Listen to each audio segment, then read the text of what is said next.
Hello students, welcome on my YouTube channel let's crack CSIR net. तो इस video में आज हम बात करेंगे एक्टिवेटर एंड कोएक्टिवेटर का क्या रोल है, रेगुलेटरी एलिमेंट कौन कौन से हैं आपके, और डीएनए बाइंडिंग मोटिफ। ये 3 टॉपिक हैं, ये आज हम क्लियर करेंगे। देन उसके बाद हम क्या करेंगे, आपका आरएनए प्रोसेसिंग में हो जाएगी आपकी स्प्लाइसिंग, है ना। उसके ऊपर एक वीडियो हो जाएगी। ये यूनिट टाइम तो ले रही है थोड़ा, बट ये बड़ी भी है यूनिट, इसलिए इसमें थोड़ा टाइम लग रहा है। बाकी इसके आगे जो यूनिट है वो इतनी देर नहीं लगेंगी। ये फिर आपका एक वीडियो आपके ऑपेरॉन के ऊपर हो जाएगी। ऑपेरॉन के बाद आपका सीधा फिर ट्रांसलेशन। वैसे ज़्यादा भी नहीं बचा है अब इसमें। तो इसमें हम क्या देखेंगे, एक्टिवेटर एंड कोएक्टिवेटर क्या है और इनका रोल क्या है। Role of activator and coactivator. तो देखिए एक्टिवेटर क्या है।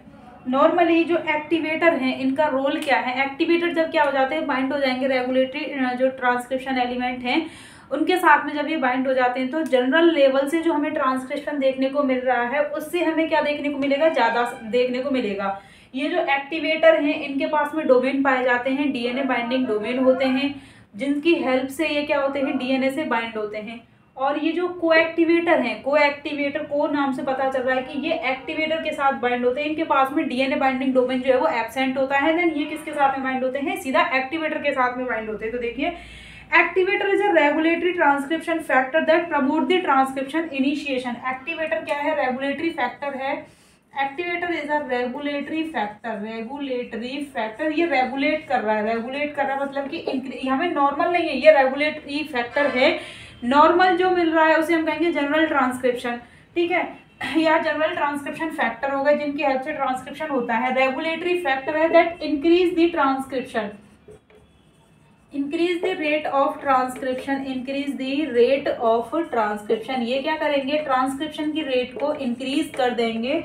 जो एक्टिवेटर हैं आपके, एक्टिवेटर क्या करेंगे, इंक्रीज करेंगे, फिर प्रमोट करेंगे। कुछ जो एक्टिवेटर हैं, some activator recognise proximal promoter element, जो कि ट्रांसक्रिप्शन की स्टार्ट साइट के पास में प्रेजेंट होंगे, उन सीक्वेंस को क्या करते हैं, रिकॉग्नाइज करेंगे और इन्फ्लुएंस करेंगे ट्रांसक्रिप्शन का इनिशिएशन। जबकि जो कुछ हैं वो क्या होते हैं, जो दूर प्रेजेंट होते हैं, लॉन्ग रेंज रेगुलेटरी एलिमेंट कहेंगे। और कुछ जो है वो एलिमेंट होते हैं, वो कौन से होते हैं, regulatory element proximal promoter element होते हैं। Proximal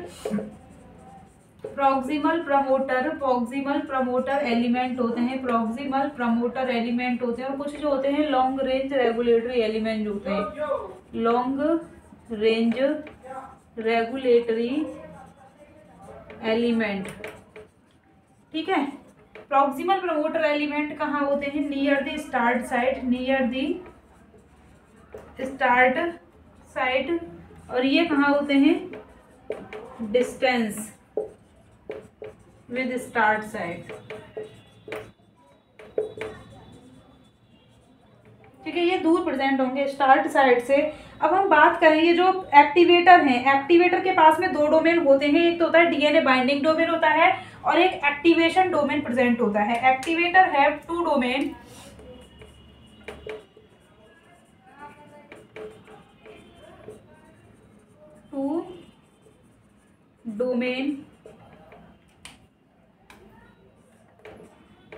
DNA binding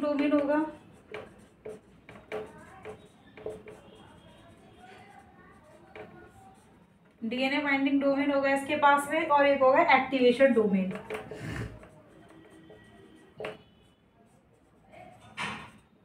DNA binding domain और एक्टिवेशन डोमेन होगा। डीएनए बाइंडिंग जो डोमेन है ये क्या करेंगे, इसकी हेल्प से, डीएनए बाइंडिंग डोमेन की हेल्प से बाइंड होते हैं with the DNA, bind with the DNA के साथ में बाइंड हो जाएंगे। एक्टिवेशन जो डोमेन है ये क्या करेगा, एक्टिवेट करेगा transcription by interact with other component. Activation की डोमेन की हेल्प से क्या किया जाएगा, एक्टिवेट द ट्रांसक्रिप्शन का क्या किया जाएगा, एक्टिवेशन किया जाएगा। अब देखिए एक्टिवेशन जो डोमेन है वो कौन कौन से होते हैं, एसिडिक डोमेन, ग्लूटामिन डोमेन और आपका प्रोलीन रिच डोमेन, कुछ एक्टिवेशन डोमेन के नाम दिए गए हैं। एक्टिवेशन डोमेन कौन कौन से होते हैं आपके? Proline rich domain, glutamine rich domain, acidic domain होते हैं, एसिडिक होते हैं, प्रोलीन रिच होते हैं, ग्लूटामिन रिच होते हैं। ये क्या है? एक्टिवेशन डोमेन है।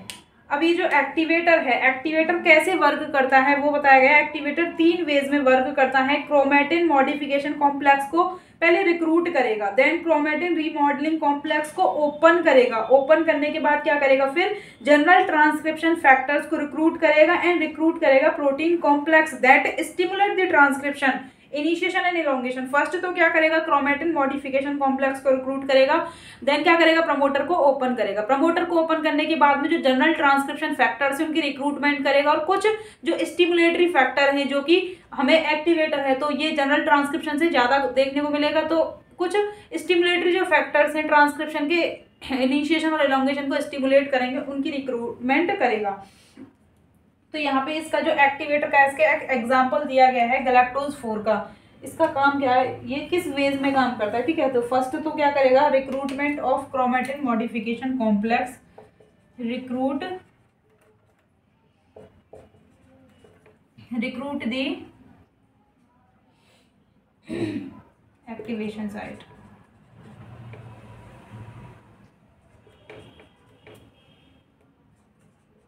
क्रोमेटिन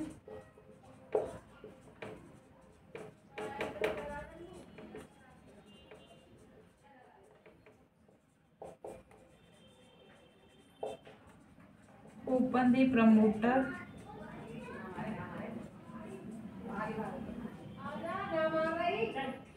रिक्रूट करेगा transcription factor complex and protein complex that stimulate the transcription, recruit the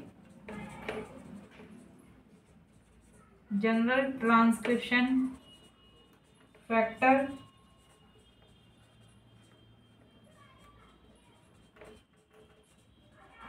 stimulatory factor that activate the transcription या stimulate the transcription। अब इसमें हम एग्जाम्पल देखेंगे। एग्जाम्पल हम किसका देखेंगे, एग्जाम्पल देखेंगे आपका गैलेक्टोज 4, गैल 4 का एग्जाम्पल देखेंगे। तो देखिए गैल 4 जो है वो गैलेक्टोज 4 क्या है, डीएनए बाइंडिंग डोमेन इसके पास में कौन सा होगा, जिंक फिंगर होगा, और एक्टिवेशन जो डोमेन होगा वह कौन सा होगा, एसिडिक डोमेन होगा। एक्टिवेशन डोमेन होगा, 2 डोमेन पाए जाते हैं, डीएनए बाइंडिंग डोमेन हो गया और एक्टिवेशन डोमेन हो गया। अब हम बात कर रहे हैं गैलेक्टोज 4 की, तो गैलेक्टोज 4 के पास में डीएनए बाइंडिंग डोमेन और activation domain, DNA binding domain होगा इसके पास में, जिंक फिंगर होगा, जिंक फिंगर मोटिफ पाया जाएगा इसके पास में, और जो एक्टिवेशन डोमेन है वह कौन सा है, इस पे एसिडिक रिच डोमेन है, ठीक है। एसिडिक डोमेन है इसके पास में, एसिडिक डोमेन है। इसकी रिक्वायरमेंट क्या होती है, गैलेक्टोज 4 जो है वो एक्टिवेटर है, इसकी रिक्वायरमेंट क्या होती है, ईस्ट के पास में गैलेक्टोज 1 जीन है, गैलेक्टोज 1 जीन है जिसके ट्रांसक्रिप्शन को या फिर एक्टिवेशन को स्टिमुलेट करने के लिए गैलेक्टोज 4 की रिक्वायरमेंट होती है। नॉर्मल जो ट्रांसक्रिप्शन रेट है उससे बहुत ज्यादा ट्रांसक्रिप्शन देखने को मिलेगा गैलेक्टोज 4 की प्रेजेंस में। तो देखिए गैलेक्टोज 1 जीन कोड करेगा एक पर्टिकुलर एंजाइम जो कि गैलेक्टोज को ग्लूकोज में कन्वर्ट करेगा। गैलेक्टोज 1 जो है वो गैलेक्टोज 1 कोड करेगा एंजाइम के लिए जो कि क्या करेगा गैलेक्टोज को ग्लूकोज में कन्वर्ट करेगा, जो कि गैलेक्टोज को क्या करेगा, ग्लूकोज में कन्वर्ट करेगा। गैलेक्टोज 1 जीन एक पर्टिकुलर एंजाइम के लिए कोड कर रहा है, ठीक है।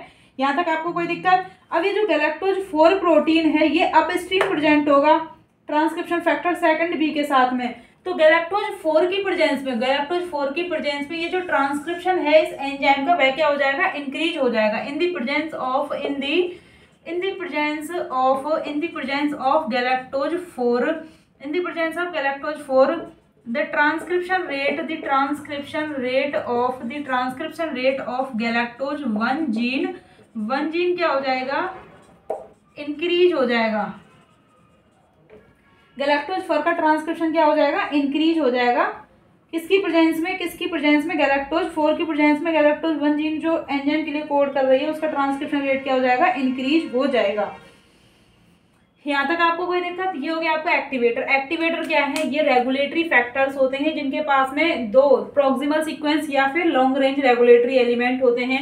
एक्टिवेटर के पास में डीएनए बाइंडिंग डोमेन होते हैं और एक्टिवेशन डोमेन होते हैं। डीएनए बाइंडिंग डोमेन कौन कौन से होते हैं, helix turn, helix motif, leucine rich motif, helix loop, helix और जिंक फिंगर, ये डीएनए बाइंडिंग मोटिफ हैं। तो ये जो गैलेक्टोज 4 है इसके पास में जिंक फिंगर मोटिफ जो है वो डीएनए बाइंडिंग डोमेन पाया जाता है। डीएनए बाइंडिंग डोमेन होगा, उसकी हेल्प से ये डीएनए से बाइंड करते हैं। एक्टिवेशन डोमेन होता है जिसकी प्रेजेंस में ट्रांसक्रिप्शन की रेट को एक्टिवेट किया जाता है। एक्टिवेशन डोमेन कौन कौन से पाए जाते हैं, आपके प्रोलिन रिच हो गया और ग्लूटामिन और एसिडिक डोमेन हो गया, ठीक है। और ये किस रेंज में काम करते हैं, सबसे पहले क्रोमेटिन रीमॉडलिंग कॉम्प्लेक्स को रिक्रूट करेंगे, ओपन करेंगे प्रमोटर को, देन क्या करेंगे, जनरल ट्रांसक्रिप्शन फैक्टर और ये जो स्टिमुलेटरी फैक्टर्स हैं उनको क्या किया जाता है, रिक्रूट किया जाएगा। गैलेक्टोज 4 का एग्जांपल दिया गया है जो कि जो गैलेक्टोज 1 जीन है पर्टिकुलर एंजाइम के लिए कोड करेगा जो कि गैलेक्टोज को ग्लूकोज में कन्वर्ट करेगा। तो ये जो गैलेक्टोज 1 जो एंजाइम कोड कर रहा है गैलेक्टोज 4 की प्रेजेंस में, ये जो एंजाइम है इसकी रेट सेवरल फोल्ड ज्यादा हो जाएगी। किसकी प्रेजेंस में, गैलेक्टोज 4 की प्रेजेंस में। तो क्या होगा, गैलेक्टोज से ग्लूकोज में कन्वर्जन ज्यादा होगा जब ज्यादा एंजाइम हमें देखने को मिलेगा। ये हो गए एक्टिवेटर। अब हम देखेंगे को एक्टिवेटर क्या है। ये तो हो गया आपके एक्टिवेटर। नेक्स्ट हमारा क्या है, को एक्टिवेटर क्या है, कैसे काम करते हैं। को एक्टिवेटर,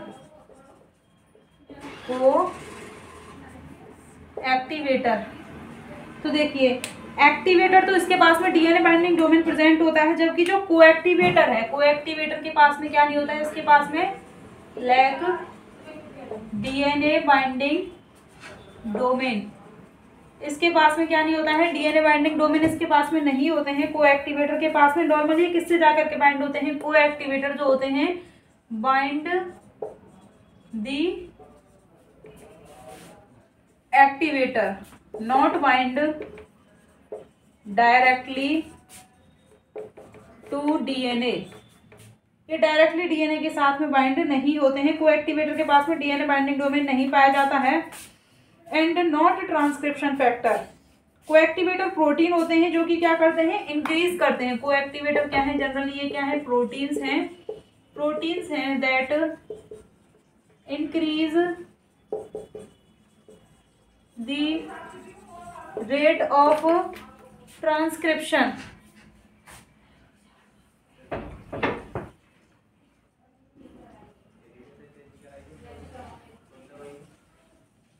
को एक्टिवेटर्स क्या है, प्रोटीन है, प्रोटीन जो कि क्या करते हैं, इंक्रीज करते हैं रेट ऑफ ट्रांसक्रिप्शन को, क्या करते हैं, इंक्रीज करते हैं बिना डीएनए के साथ में बाइंड हुए,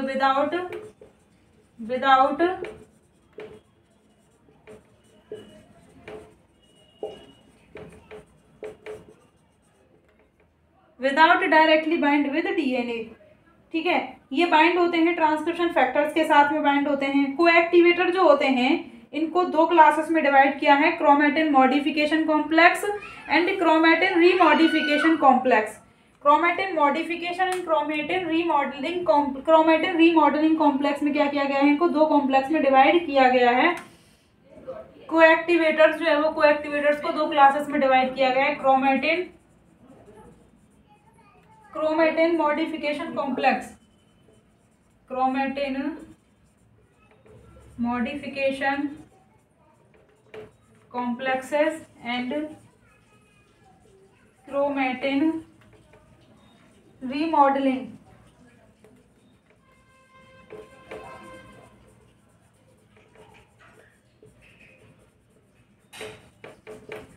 क्रोमेटिन रीमॉडलिंग कॉम्प्लेक्सेस, तो क्रोमेटिन जो मॉडिफिकेशन कॉम्प्लेक्स है यहाँ पर क्या किया जाता है, इनके हेल्प से पोस्ट ट्रांसलेशन मॉडिफिकेशन किया जाएगा। Post translation modification, post translation modification of, क्योंकि ट्रांसलेशन के द्वारा प्रोटीन की सिंथेसिस होगी, जो प्रोटीन सिंथेसाइज हो जाएगी उसका पोस्ट ट्रांसलेशन मॉडिफिकेशन किया जाएगा, like histone acetyl transferase. Histone acetyl जो ट्रांसफरेज है हिस्टोन प्रोटीन के ऊपर क्या कर देता है, हिस्टोन में एसिल ग्रुप को ऐड किया जाता है। हिस्टोन एसिटिल ट्रांसफरेज ये क्या करता है, एसिटिल ग्रुप ऑन हिस्टोन। ठीक है, ये जब मैं आपको पोस्ट ट्रांसलेशन मॉडिफिकेशन सिखाऊंगी तब मैं आपको बता दूंगी। ठीक है, क्रोमेटिन रीमॉडलिंग कॉम्प्लेक्स। क्रोमेटिन जो रीमॉडलिंग कॉम्प्लेक्स है यहाँ पर न्यूक्लियोसोम की स्ट्रक्चर में चेंज किया जाता है। क्रोमेटिन रीमॉडलिंग कॉम्प्लेक्स इसकी हेल्प से क्या किया जाता है, change the structure of nucleosome की स्ट्रक्चर में चेंज किया जाएगा। SWI SNF न्यूक्लियोसोम कॉम्प्लेक्स बनेगा। ये जो फैक्टर हैं ये क्या करते हैं, general transcription factor specific activators की हेल्प से क्या किया जाता है, इन्हांस किया जाएगा। ये हो गया आपका को एक्टिवेटर। अब हम देखेंगे रेगुलेटरी एलिमेंट्स क्या हैं, कैसे काम करते हैं। देखिए यहाँ पे दिया गया है, से बाइंड हो जाएगी ट्रांसक्रिप्शन एक्टिवेटर प्रोटीन। एक्टिवेटर के बाद में क्या होगा, क्रोमेटिन रीमॉडलिंग कॉम्प्लेक्स और न्यूक्लियोसोम रीमॉडलिंग होंगी। एसाइल ट्रांसफरेज, हिस्टोन का एसिटाइलेशन होगा। एसिटाइलेशन के बाद में क्या होता है, नॉर्मल जो ट्रांसक्रिप्शन है उससे ज़्यादा हमें ट्रांसक्रिप्शन देखने को मिलता है, तो ट्रांसक्रिप्शन का क्या हो जाएगा, इनिशिएशन हो जाएगा। Regulatory element. अब हम बात करेंगे रेगुलेटरी एलिमेंट्स क्या हैं, एनहांसर और लोकस कंट्रोल रीजन क्या है।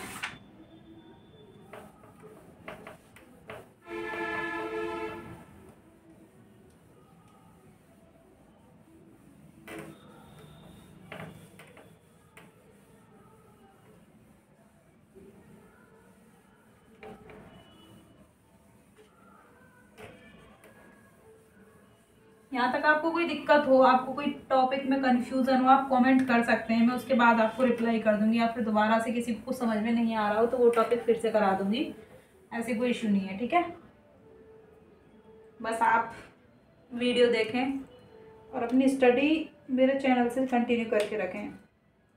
मुझे बहुत अच्छा लगता है जब आप लोग कमेंट करते हैं कि आप देख रहे हैं, रेस्पॉन्स कर रहे हैं मेरी वीडियोज़ को, ये बहुत बड़ी बात है मेरे लिए।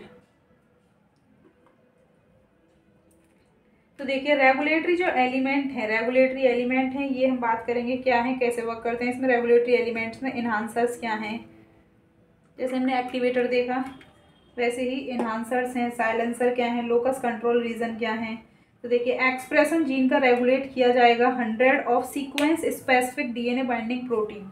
सही बात है, रेगुलेटरी जो एलिमेंट हैं उनकी हेल्प से क्या किया जाता है, हम क्या करते हैं, रेगुलेट करते हैं बहुत सारे जीन्स का एक्सप्रेशन। बहुत सारे जीन का एक्सप्रेशन क्या किया जाता है, रेगुलेट किया जाता है। तो हम उन्हें क्या कहते हैं, sequence specific DNA binding protein. Sequence specific मतलब कि एक पर्टिकुलर सीक्वेंस पे आकर के बाइंड होते हैं, जिन्हें हम क्या कहते हैं, रेगुलेटरी ट्रांसक्रिप्शन फैक्टर्स कहते हैं। ये जो ट्रांसक्रिप्शन फैक्टर हैं रेगुलेट करेंगे, नॉर्मली जनरल ट्रांसक्रिप्शन फैक्टर हैं, वो एक पर्टिकुलर एलिमेंट है वहीं पर जाकर के बाइंड होते हैं। सभी जीन हो, एंजाइम हो, पर्टिकुलर कोई एंजाइम हो, ठीक है, वहीं जाकर के बाइंड होते हैं जहाँ पर उनकी पर्टिकुलर बाइंडिंग होती है। जीन रेगुलेटरी एलिमेंट क्या है, specific cis acting DNA sequences हैं that recognise by trans acting transcription factor. तो जो डीएनए के पास में जो सीक्वेंसेस हैं वो सिस एक्टिंग सीक्वेंसेस हैं, इनको रिकॉग्नाइज किया जाएगा ट्रांस एक्टिंग प्रोटीन फैक्टर्स के द्वारा। प्रोटीन फैक्टर के द्वारा इन्हें रिकॉग्नाइज किया जाएगा। ये जो रेगुलेटरी एलिमेंट है इनको दो क्लासेस में डिवाइड किया गया है। रेगुलेटरी एलिमेंट को क्लासिफाई किया गया है दो क्लासेस में। Regulatory element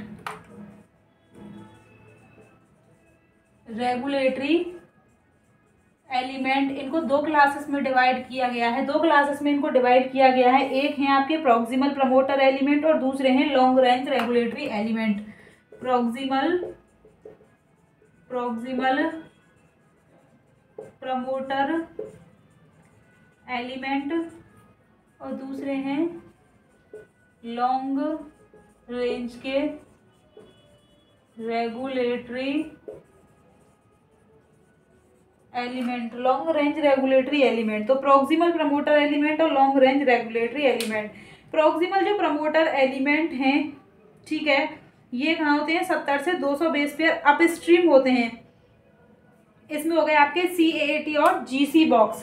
proximal promoter element क्या होते हैं, ये होते हैं upstream to the start site आपकी +1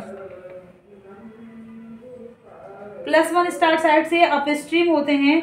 इसमें है आपके CAAT बॉक्स। गैस आपको डिस्टर्ब तो नहीं हो रहा है साइड में आवाज से। CAAT box, GC box, CAAT box और GC बॉक्स और अपस्ट्रीम एक्टिवेशन सीक्वेंस। ठीक है। लॉन्ग रेंज रेगुलेटरी एलिमेंट जो है वो मैं अपनी आवाज़ थोड़ी लाउड कर लेती हूँ ताकि आपको इनकी आवाज़ ना आए। लॉन्ग रेंज रेगुलेटरी जो एलिमेंट होते हैं ये बहुत ज़्यादा डिस्टेंस पर होते हैं। ठीक है। ये जो लॉन्ग रेंज रेगुलेटरी एलिमेंट हैं ये अलग अलग सेल के अंदर अलग अलग वेज में क्या करते हैं, एक्सप्रेशन को कंट्रोल करते हैं। लॉन्ग रेंज रेगुलेटरी एलिमेंट जो है वो कौन कौन से हैं, इन्हांसर, साइलेंसर और locus control region. Long range है आपके इन्हांसर, साइलेंसर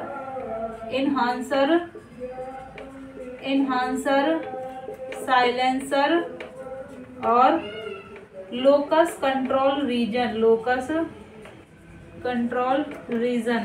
तो आज हम बात करेंगे इन्हांसर और साइलेंसर की। लॉन्ग रेंज रेगुलेटरी एलिमेंट की हम बात करेंगे। अपस्ट्रीम ये प्रॉक्सिमल जो कि पास में होंगे स्टार्ट साइड के, लॉन्ग रेंज जो कि दूर होंगे और अपना क्या कर देते हैं, रेस्पॉन्स शो करते हैं, उन्हें हम क्या कहेंगे, लॉन्ग रेंज रेगुलेटरी एलिमेंट कहेंगे। तो लॉन्ग रेंज की हम बात करेंगे सबसे पहले, बात करेंगे इन्हांसर की। इन्हांसर जो है वो, इन्हांसर का काम क्या है, देखिए इन्हांसर जो है वो मैनी मैमेलियल सेल के अंदर रेगुलेटरी सीक्वेंसेस होते हैं, ट्रांसक्रिप्शन स्टार्ट साइट से बहुत दूर होते हैं। ये जो है इन्हांसर या साइलेंसर होते हैं। अब इन्हांसर जो है वो इंक्रीज करेंगे रेट ऑफ ट्रांसक्रिप्शन को। Enhancer 100 to 300 base pair distance पर होते हैं स्टार्ट साइट से। फर्स्ट जो इन्हांसर को रिकॉग्नाइज किया गया है वह कौन सा है, SE40 वायरस से रिकॉग्नाइज किया। फर्स्ट इन्हांसर जो है वो रिकॉग्नाइज किया गया, आइसोलेट किया गया है। फर्स्ट इन्हांसर recognized या characterized was isolated from SV40। सबसे पहले SV40 वायरस के सीमेन वायरस से क्या किया गया है, कैरेक्टराइज किया गया है। First cellular enhancer discover in the immunoglobulin heavy chain. First cellular, ये तो सबसे पहला इन्हांसर है SV40 वायरस में। ठीक है। फर्स्ट जो सेलुलर इन्हांसर है discovered immunoglobulin heavy chain gene के अंदर डिस्कवर किया गया है। Immunoglobulin heavy chain. अब ये जो इन्हांसर है इनके कुछ क्या दिए गए हैं, कैरेक्टर दिए गए हैं। इन्हांसर जो है वो क्या होते हैं, सिस एक्टिंग DNA सीक्वेंस होते हैं जो कि एक्टिवेट करते हैं ट्रांसक्रिप्शन। ठीक है। Independent of its orientation, independent होते हैं। इन्हांसर जो है वो, इन्हांसर क्या है, सिस एक्टिंग DNA सीक्वेंस है। सिस एक्टिंग DNA सीक्वेंस है, ये इंक्रीज द ट्रांसक्रिप्शन। ठीक है। ओरिएंटेशन इंडिपेंडेंट वर्क करते हैं, ओरिएंटेशन इंडिपेंडेंट वर्क करते हैं ये। और ये अपना लार्ज डिस्टेंस पर अपना क्या कर देते हैं, फंक्शन शो करते हैं अप स्ट्रीम और down stream from the transcription start site.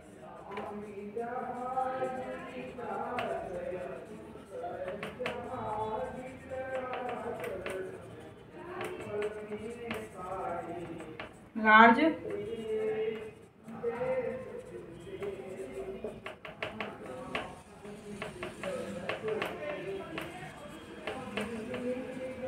upstream to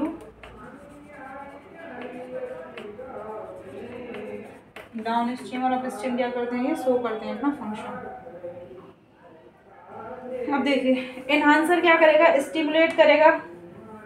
enhancer जो है वो बाइंड होते हैं,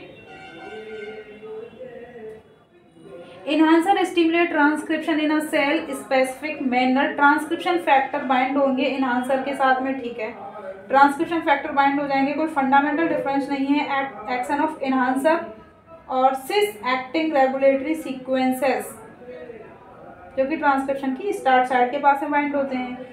एलिमेंट एनालॉगस हैं एनहांसर के, उन्हें कहेंगे अपस्ट्रीम एक्टिवेशन सीक्वेंस। ये एनहांसर के जैसे ही हैं, ये फंक्शन करेंगे वेरिएबल डिस्टेंस, बट ये फंक्शन नहीं कर पाते हैं जब ये डाउन स्ट्रीम होते हैं, ठीक है। ये तो हो गए एनहांसर, तो आपके डाउन स्ट्रीम हो या फिर अप स्ट्रीम हो तभी वर्क कर पाते हैं, लेकिन ये जो अप स्ट्रीम एक्टिवेशन सीक्वेंस है, जब ये अप स्ट्रीम प्रेजेंट होंगे तभी अपना फंक्शन शो करते हैं, जब ये डाउन स्ट्रीम होंगे तो ये फंक्शन शो नहीं कर पाएंगे।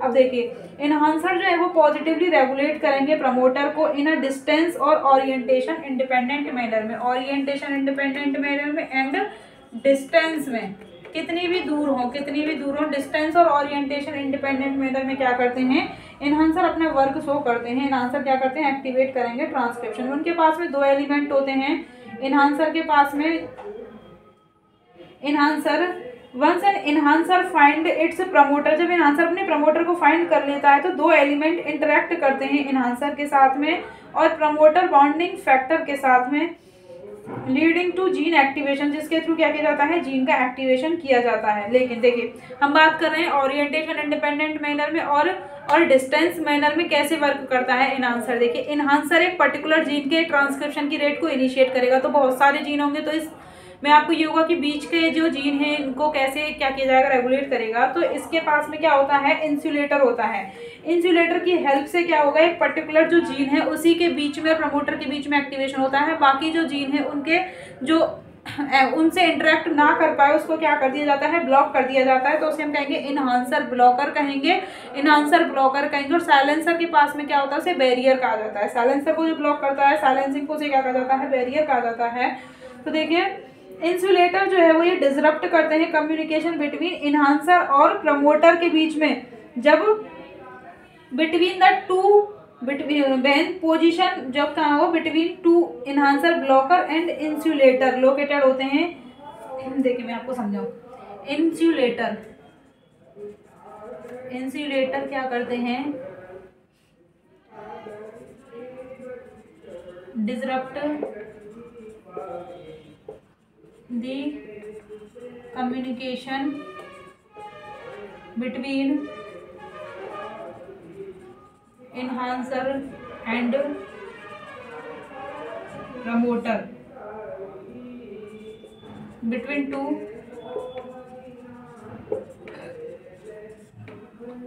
Mode gene.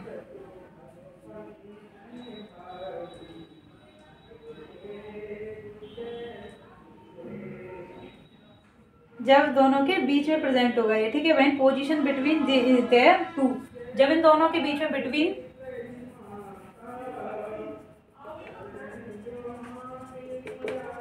जब इन दोनों के बीच में प्रेजेंट होगा तो इंसुलेटर जो है वो प्रमोटर के बीच में और एनहांसर के बीच में होगा, तो इन दोनों के बीच में क्या कर देगा, इनकी कम्युनिकेशन है उसको क्या कर देगा, डिसरप्ट कर देगा। इफ एनहांसर एक्टिवेट करेगा स्पेसिफिक जीन को एक पोजीशन और ओरिएंटेशन मैनर में, तो इसको स्टॉप कौन करेगा, तो स्टॉप कौन करेगा, इसको स्टॉप करने के लिए क्या है, इंसुलेटर है, जो कि कंट्रोल करता है एनहांसर के फंक्शन को।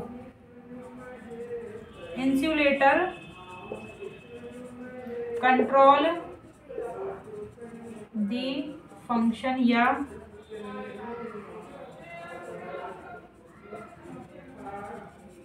एक्शन ऑफ एनहांसर, ठीक है। इंसुलेटर एनहांसर ब्लॉकर लोकेटेड होता है एनहांसर और प्रमोटर के बीच में, ब्लॉक कर देता है प्रमोटर और एनहांसर की इंटरेक्शन को क्या कर देगा, ब्लॉक कर देता है। लूप लाइक स्ट्रक्चर बना लेता है दोनों के बीच में, जिसके थ्रू दोनों का जो आपस में इंटरेक्शन है, कम्युनिकेशन है, वो क्या हो जाएगा, डिसरप्ट हो जाएगा। अब हम बात करेंगे locus control region. Locus control region हम यही डिस्कस कर लेते हैं, ये क्या है।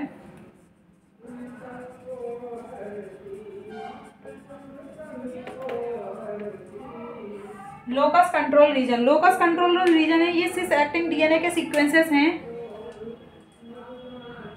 और और इनकी रिक्वायरमेंट होती है ट्रांसक्रिप्शन का एक्टिवेशन करने के लिए, ठीक है, एंटायर लोकस या फिर जीन के पर्टिकुलर क्लस्टर के लिए। इन्हांसर एक सिंगल जीन के लिए वर्क कर रहा है, पर्टिकुलर जीन का हमें ट्रांसक्रिप्शन इनिशिएट करना है। लोकस कंट्रोल जो रीजन है इसकी हमें की रिक्वायरमेंट होती है, सिस एक्टिंग डीएनए सीक्वेंस है, सिस सीक्वेंस है, डीएनए के सीक्वेंस है, सिस एक्टिंग डीएनए के सीक्वेंस, और ये एक्टिवेट करते हैं एंटायर लोकस या जीन के क्लस्टर को, ठीक है, एक्टिवेट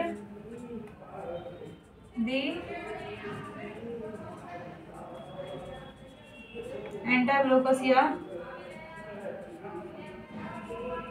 जीन के क्लस्टर को। लोकस कंट्रोल रीजन जो है वो ये इन्हांसर क्लासिक की तरह नहीं है, ये ऑपरेट होते हैं ओरिएंटेशन डिपेंडेंट मैनर में। लोकस कंट्रोल रीजन, जबकि आपका इन्हांसर ओरिएंटेशन इंडिपेंडेंट मैनर में होते हैं, ओरिएंटेशन इंडिपेंडेंट में, जबकि लोकस कंट्रोल रीजन है ओरिएंटेशन डिपेंडेंट मैनर भी एक्टिवेट होते हैं, ओरिएंटेशन डिपेंडेंट मैनर में एक्टिवेट होते हैं। जो एलसीआर लोकस कंट्रोल रीजन को कैरेक्टराइज किया गया है DNA first hyper sensitive site, इसमें DNA first hyper sensitive site, DNA first hyper sensitive site जो कि कहाँ है, upstream to the beta gene cluster, upstream में बीटा जीन के, ठीक है।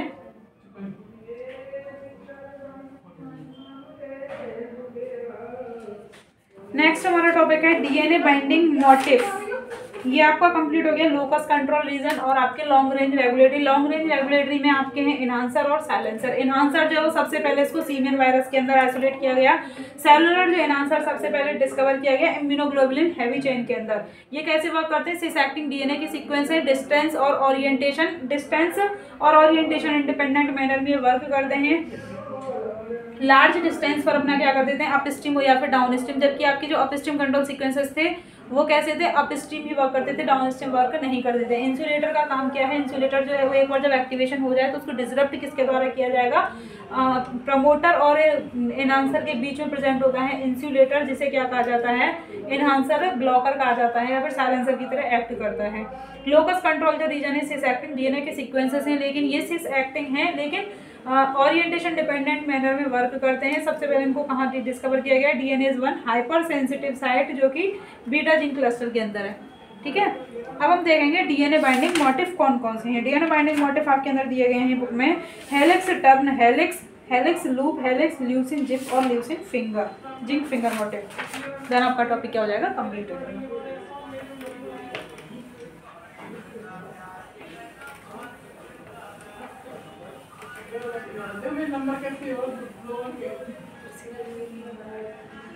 DNA binding motif,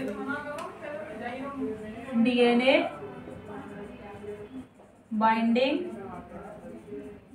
motif.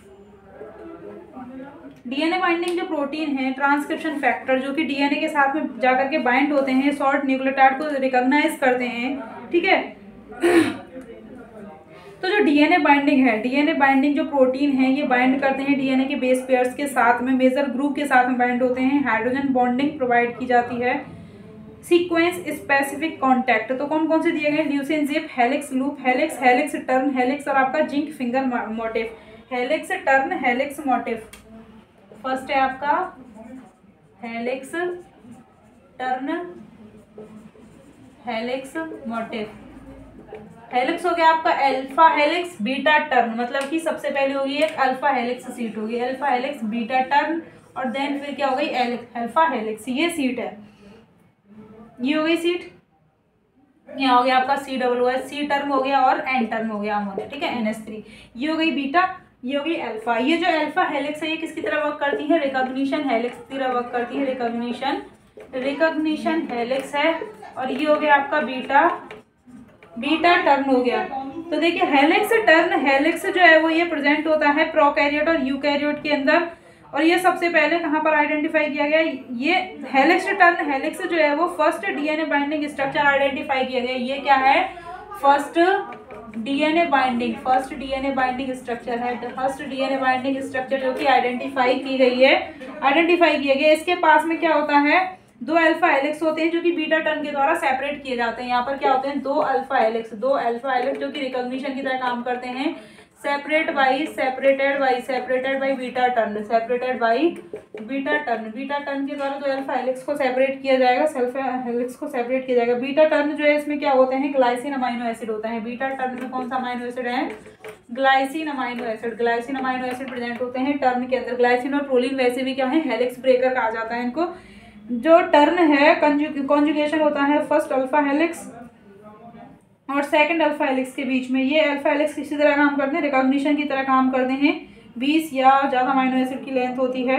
Homeodomain क्या है, helix turn helix motif process by protein code किए जाएंगे होमियोटिक जीन के द्वारा। 180 बेस पेयर का होमियो बॉक्स होता है, ठीक है। सेकंड हम बात करेंगे हेलिक्स लूप हेलिक्स की, helix loop helix motif. Second है आपका helix loop helix motif. Helix loop helix motif जो है वो यहाँ पर क्या होते हैं, डीएनए बाइंडिंग और प्रोटीन डाइमराइजेशन। इसमें क्या होते हैं, डीएनए बाइंडिंग और प्रोटीन डाइमराइजेशन होता है। डीएनए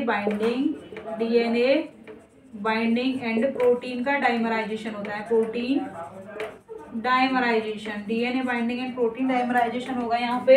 तो हेलिक्स लूप हेलिक्स जो मोटिफ है, इसके पास में दो अल्फा हेलिक्स होते हैं, उनको सेपरेट किया जाएगा एक लूप के through. Two alpha helix separated by a loop between two alpha helix. यहाँ पे क्या होगा, two alpha helix separated by a loop. Two alpha helix separate किए जाएंगे, लूप के द्वारा सेपरेट किए जाएंगे। लेंथ जो है वो इनकी अलग अलग होती है। ये जो मोटिफ है सिमिलर होता है ल्यूसिन जिप म्यूटेंट। ये जो मोटिफ है हेलिक्स लूप हेलिक्स किसके सिमिलर होता है, similar to the leucine zipper motif. Leucine zipper motif के ये सिमिलर होता है। अब सेकंड है हमारा ल्यूसिन जिपर एंड नेक्स्ट है फिर zinc finger motif.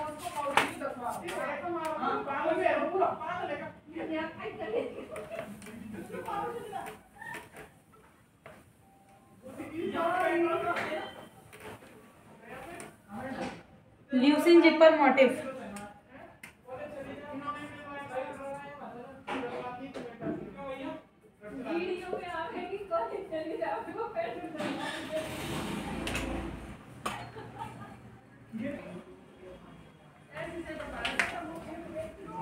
Next DNA binding motif है आपका leucine zipper motif.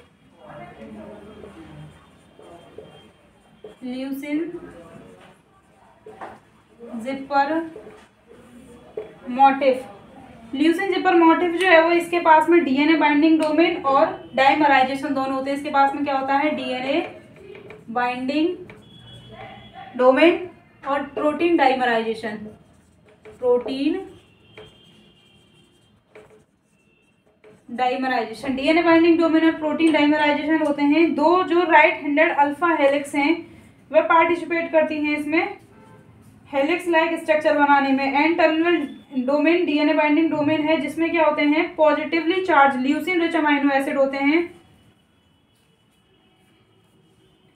Leucine zipper motif, इसमें डीएनए बाइंडिंग और डाइमराइजेशन हो गया आपका। राइट हैंडेड जो अल्फा हेलिक्स हैं वह किसमें फॉर्मेशन करती है, होमो और हेट्रोडाइमर का फॉर्मेशन में हेल्प करती है। ये जो अल्फा हेलिक्स है, अल्फा हेलिक्स हेल्प इन होमोडाइमर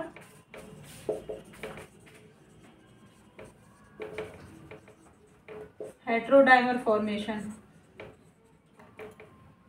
होमोडाइमर और हेट्रोडाइमर के फॉर्मेशन में अल्फा हेलिक्स जो है वो हेल्प करती है। एंड टर्मिनल जो डीएनए बाइंडिंग डोमेन है इसके पास में पॉजिटिव चार्ज अमाइनो एसिड होते हैं। एंड टर्मिनल एंड के पास में डीएनए बाइंडिंग डोमेन है, डीएनए बाइंडिंग डोमेन है। ये जो एंड टर्मिनल जो एंड है इसके पास में क्या होते हैं, positive charge amino acid. Leucine rich होता है ये। डीएनए बाइंडिंग जो है उसके पास में क्या होते हैं, पॉजिटिव चार्ज अमाइनो एसिड होंगे, positive charge amino acid lysine and glutamine. जबकि जो सी टर्मिनल जो डाइमराइजेशन होगा यहाँ पर क्या होंगे, ल्यूसीन होगा एवरी 7th पोजीशन पे। एन टर्मिनल जो एंड है उसके पास में डीएनए बाइंडिंग डोमेन होगा। और जो सी टर्मिनल एंड है, सी टर्मिनल जो एंड है, सी टर्मिनल एंड है, ये क्या होता है, प्रोटीन डाइमराइजेशन में, डाइमर में हेल्प करता है। डाइमराइजेशन जो एंड है ये, इसके पास में एवरी 7th पोजीशन पे, every 7th position have leucine, leucine rich amino acid. Every 7th position के पास में क्या होंगे, ल्यूसीन रिच अमाइनो एसिड होंगे। 2 अल्फा हेलिक्स जो है वो पैरेलल होंगे एक दूसरे के साथ में। ये क्या बनाती हैं, कॉइल्ड स्ट्रक्चर बनाती हैं। 2 alpha helix parallel to each other and make coiled structure, coiled structure. Leucine जो है एंड के पास में आर ग्रुप बाहर निकले हुए होते हैं। ये जो आर ग्रुप हैं ये क्या करते हैं, इंटरडिजिट करते हैं with another leucine zipper domain के साथ में। देन होमो और हेट्रोडाइमराइजेशन का फॉर्मेशन होता है। और ये किसमें प्रेजेंट होता है, ल्यूसीन जिप डोमेन प्रेजेंट होता है many DNA binding protein like as C Myc, Jun, Fos and CEBP के अंदर प्रेजेंट होते हैं। लाइक किसके अंदर प्रेजेंट होता है, ल्यूसीन डोमेन आपके सी मिक, जब ये सेल बायो पढ़ोगे सिग्नलिंग उसमें आपके आएंगे ये सी Myc, Jun, FOSS, EBP. Last है आपका जिंक फिंगर मोटिव। देखिए यहाँ डायग्राम दिया गया आपके, ये एन टर्म है, यहाँ पे पॉजिटिव चार्ज अमाइनो एसिड है और ये आपका डीएनए बाइंडिंग डोमेन। ठीक है, ये डाइमराइजेशन में हेल्प करेगा सी टर्मिनल डोमेन। ये डाइमराइजेशन है, प्रोटीन डाइमराइजेशन, और यहाँ पर ल्यूसीन प्रेजेंट होगा, ल्यूसीन। जिंक फिंगर मोटिव ये है आपका last but not the least, आखिरी कि नहीं है अंतिम।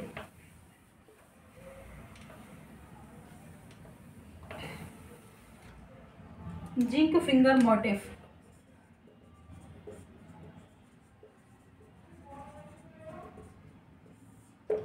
Zinc finger motive, zinc finger जो मोटिव है यहाँ पर क्या होता है, डीएनए बाइंडिंग जो मोटिव है उनके बीच में जिंक कोऑर्डिनेट होता है, देन इसे क्या कहा जाता है, जिंक फिंगर मोटिव कहा जाता है। जिंक फिंगर मोटिव जिसमें 2 सिस्टीन 2 हिस्टिडीन होते हैं, जिंक कोऑर्डिनेट होता है। There are several type zinc finger motif, the most widely occurring zinc finger motif क्या है, सिस्टीन और हिस्टिडीन, जिसमें सिस्टीन सिस्टीन यहाँ पर क्या होगा Zn+2 and histidine cysteine histidine. 2 cysteine और 2 हिस्टिडीन के बीच में क्या होता है, जिंक होता है। और इसे सबसे पहले डिस्कवर्ड किया गया किसमें, ट्रांसक्रिप्शन फैक्टर 3rd A के अंदर, जो कि रेगुलेट करता है 5S RRNA को। ठीक है, जिंक फिंगर मोटिव जो है वो first discovered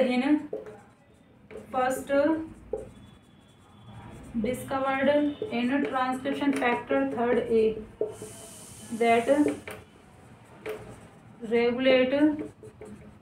that regulate the transcription of gene 5S RRNA।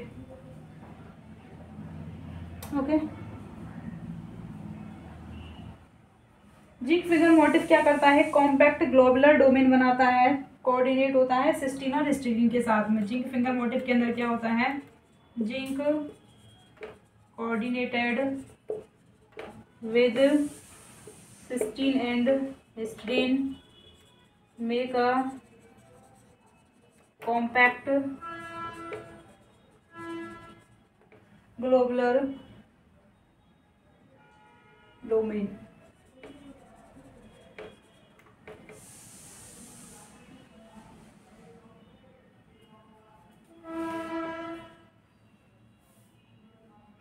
एक सेकंड क्लास के जो है वो स्ट्रक्चरल यूजिंग किसमें पाया जाता है, स्टीरॉयड रिसेप्टर्स के अंदर प्रेजेंट होता है। स्टीरॉयड रिसेप्टर है zinc finger domain, zinc finger domain steroid receptors के पास में प्रेजेंट होगा। गैलेक्टोज 4 के पास में होगा। ट्रांसक्रिप्शन फैक्टर थर्ड ए के पास में हो गया, गैलेक्टोज 4 के पास में होगा। ठीक है गाइस, ये आपकी कंप्लीट हो गया है। देन इससे अगली वीडियो में हम देखेंगे स्प्लाइसिंग, जो कि क्या है आरएनए की processing. Thank you guys, video अच्छा लगा हो तो like comment share and subscribe my channel. Thank you so much.